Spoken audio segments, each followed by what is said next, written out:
Hello friends, ఈ వీడియోలో మనం నెత్తల ఇగురు ఎలా చేయాలో చూద్దాం. ముందుగా గిన్నె పెట్టుకుని ఆయిల్ వేసుకోవాలి.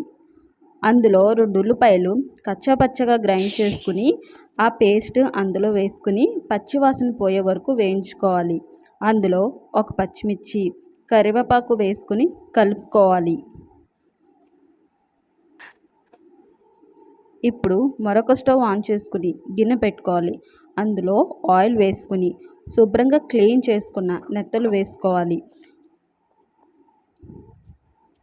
చిన్న మంట మీద నెత్తల్ని 5 నిమిషాలు వేయించుకోవాలి. ఇలా వేయించుకున్న నెత్తల్ని ఉల్లిపాయల మిశ్రమంలో వేసుకుని ఒకసారి కలుపుకోవాలి.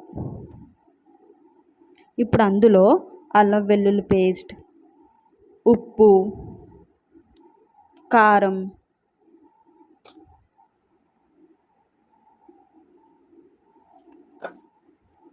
వేసుకుని బాగా ఒకసారి కలుపుకోవాలి.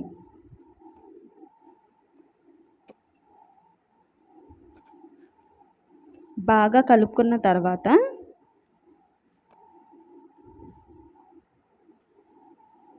ఒక చిన్న గ్లాస్ వాటర్ వేసుకోవాలి.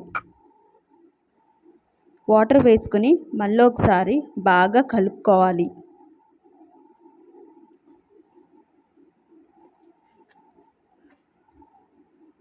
బాగా కలుపుకుని మూత పెట్టుకుని ఒక 5 నిమిషాలు మగ్గించుకోవాలి.